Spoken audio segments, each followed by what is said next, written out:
Hello my friends, welcome to my YouTube channel. मैं आपके साथ दो स्टोरी शेयर करने वाली हूँ जो स्टोरी सुनकर आप लोगों को बहुत अच्छा लगेगा और आप एंजॉय भी करेंगे। मेरा नाम रूपा है। मैं अपने ही घर की एक स्टोरी आप लोगों के साथ शेयर करना चाहती हूँ। मेरे छोटे चाचा का शादी हुई। हम बहुत खुश थे क्योंकि चाचा का थोड़ा लेट से शादी हुआ, पर चाचा के पसंद से ही वो लड़की से चाचा ने शादी की थी। लेकिन घर वाले मान गए और चाचा के साथ चाची का शादी करवा दिए। शादी के 3 दिन के बाद एक स्टोरी में आप लोगों के साथ इंसिडेंट शेयर करना चाहती हूँ। रात के वक्त चाचा के कमरे से जोर जोर से रोने की आवाज़ आने लगी। सब घबरा गए और दौड़ते हुए चाचा के कमरे में गए। देखा तो मेरे चाचा, वो सबसे छोटे चाचा थे, 3 नंबर के थे। मेरे पापा सबसे बड़े हैं। मेरे मेजले चाचू बाहर रहते हैं अपने काम के सिलसिले से अपने फैमिली के साथ। उसके बाद मेरी 2 बुआ हैं, फिर वो चाचा थे सबसे छोटे और लाडले। चाचा की शादी करीब करीब 30 साल की उम्र में हुई थी। वो छोटे थे इसीलिए उनको सब कोई छोटा ही समझते थे। खैर, जब चाची मेरी जोर जोर से रोने लगी, चिल्लाने लगी, तो सब चाचा के कमरे में गए और दरवाज़ा खोलने के लिए कहा। चाची जल्दी से दरवाज़ा खोला तो हमने देखा चाचा बिल्कुल बेसुध पड़े हुए हैं और चाची उनको हिला रही है। जल्दी से चाचा को हॉस्पिटल ले जाया जाता है और डॉक्टर्स बोलते हैं इनके शरीर में थोड़ा सा भी खून नहीं है। एकदम खून ना होने की वजह से ही उनके सर में ऑक्सीजन नहीं गया है और वो बेहोश हो गए हैं। हम तो ट्राई करते हैं लेकिन कहा नहीं जा सकता, ये कोमा में भी जा सकते हैं। ये सब सुनने के बाद मेरे पेरेंट्स और मेरे दादा दादी सभी कोई काफ़ी डर गए और बहुत ही दुख में वो लोग आ गए। बुआ भी वहीं पे थी, दोनों बुआएं। सब कोई रोने लगे। फिर मेरे पापा ने कहा कोई रो मत, सब ठीक हो जाएगा, चिंता मत करो। जब पापा हम हमेशा सुबह शाम 2 वक्त बजरंगबली का चालीसा पढ़ा करते थे, 11-11 माला। तो इसी तरह मेरे पापा हाथ पैर धो के दिया जलाकर बजरंगबली के पास पाठ करने के लिए बैठ गए। फिर बैठ के बहुत टाइम तक बैठे रहे, फिर रोने लगे। जब दादी पूछी कि क्या हुआ है बेटा, तुम क्यों रो रहे हो, तो मेरे पापा ने कहा कि वो लड़की मेरे भाई के लिए सही नहीं है।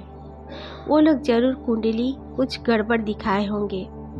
मेरे बाबा ने मुझसे कहा, यानी कि पापा बता रहे हैं दादी को ये सारी बातें। मेरे बाबा ने मुझसे कहा कि वो लड़की बिल्कुल सही नहीं है। तू पहले क्यों मेरे से नहीं पूछा, इतना जल्दबाजी में शादी कराने की क्या ज़रूरत थी। वो सही कुंडली नहीं थी, मैं बार बार तुझे सपना में बताया। फिर पापा ने ये बात बताई दादी को कि मम्मी, मैं एक सपना देखता था रोज़, मेरे भाई की शादी से पहले से, जब से बात चली थी। अचानक से मैं देखता हूँ कि एक जंगल है, मैं वहाँ पर चलते हुए जा रहा हूँ, अंधेरे में थोड़ा सा भी उजाला नहीं है। फिर अचानक से एक बहुत ही सफ़ेद रंग का उजाला आता है और उनमें कौन खड़ा है, परछाई मुझे इतना ठीक से पता नहीं चलता। बस वो कहते हैं कि तू अपने भाई का शादी उस लड़की से मत करा, उसका तो किसी को तुम लोग जानते तक नहीं, उससे शादी कैसे करा सकते हो अपने भाई का। बोल बोल के वो मुझे बहुत बार वार्निंग दे रहे थे, लेकिन फिर भी मैं आप लोगों से कुछ बोल नहीं पाया। मैं सोचा ये सब मेरा वहम है। दादी बहुत रोने लगी और बोलने लगी कि एक बार बता देता, लेकिन हम करते क्या। तेरा भाई तो इसे पसंद कर चुका था ना, इसके पेरेंट्स से अनाथ बोलती है खुद को, लेकिन इतना सुंदर अपना गहना वहना इसका इतना है कि बोलने का नहीं। दादी बोली ये ज़रूर कुछ और ही चीज़ होगी, इंसान नहीं होगी। ये सब बातचीत चल रहा था तो अचानक दरवाजे पे नॉक हुआ। हमने दरवाज़ा खोलकर देखा तो मेरे जो दूसरे चाचू थे वो थे और मेरी सबसे छोटी चाची, मझली चाची सब आ गए थे घर पे हॉस्पिटल से। हम लोगों ने दरवाज़ा खोला, वो सब अंदर आए। छोटी चाची तो काफ़ी, उनका मुंह नाक आँख सब सूजा हुआ था, जैसे बहुत रोई है। दादी ने उनको बैठने के लिए कहा और कहा हुआ क्या था बेटा, अचानक से ऐसे खून सूख जाने का, खून ही नहीं है बोल रहे डॉक्टर्स, ऐसे कैसे हो गया। तो बोलने लगी मुझे क्या पता, मैं तो 3 दिन हुई है मैं आई हूँ, आप लोगों को ज़्यादा पता होगा। तो मेरे दादी ने कहा, मेरा बेटा तो बिल्कुल हुस-फुस था, कभी कुछ भी नहीं हुआ है। अचानक से ऐसे कैसे हो सकता है? कुछ समझ में नहीं आ रहा है। तो मेरे पापा कहते हैं, जाओ जाओ सब कोई अपने अपने कमरे में जाओ और रेस्ट करो, कुछ नहीं होगा। मेरे छोटे भाई को ये सब बातचीत होने के बाद सब अंदर चले जाते हैं।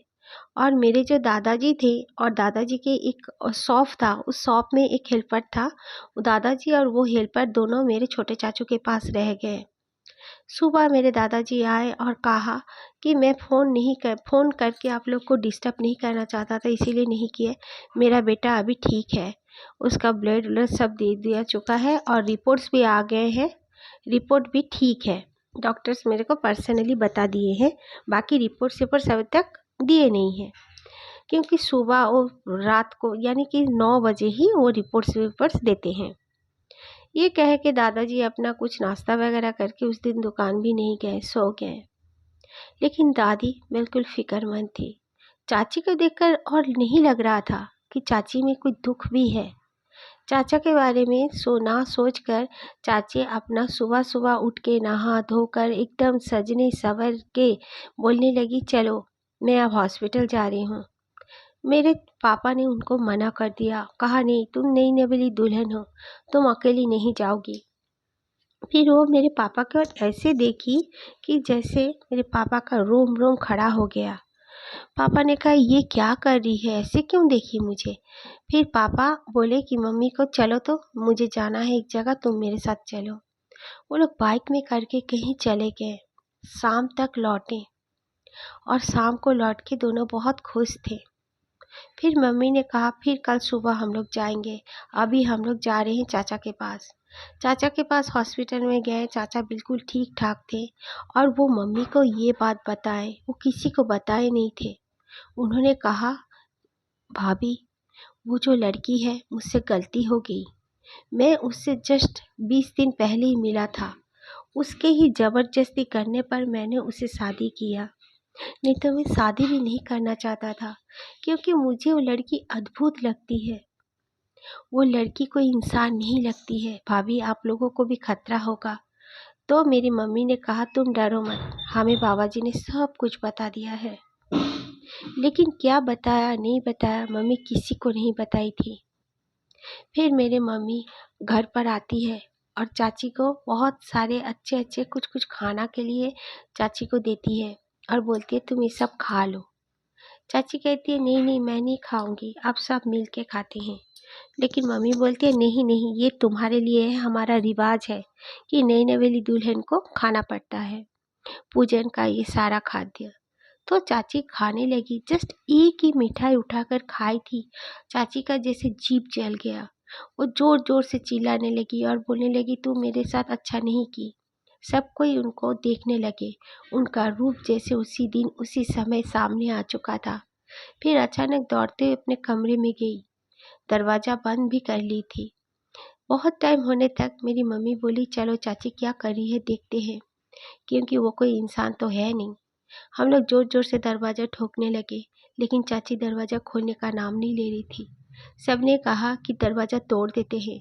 दरवाज़ा तोड़ दिया तो अंदर से देखा, चाची कहीं नहीं मिली। ताज्जुब की बात है कि चाची हमें मिली ही नहीं। उसके बाद मम्मी ने जल्दी से फ़ोन करके वो बाबा जी को बुलाया जो ओझा था। वो आए और हमारे घर को बंधन कर दिए, बांध दिया। हर किसी को एक एक ताबीज़ दिया और चाचा को तो ताबीज़ दिया, नहाने से पहले तेल लगाने के लिए दिया एक, पूरे शरीर में, सर में। और फिर चाचा को कुछ कुछ मंत्र पढ़ने के लिए कहा, मेरे पापा को भी, और कहा कि वो चुड़ैल दोबारा यहाँ नहीं आएगी। आज के ज़माने में भी चुड़ैल घूमते हैं, लेकिन हर किसी को नहीं दिखते। मैं अपना परिवार कहाँ रहता है और हमारा घर का नाम क्या है वो सब मैं शेयर नहीं करना चाहती हूँ। फिलहाल मेरे चाचा का दूसरा शादी हो चुका है, लेकिन उनका कोई संतान नहीं है।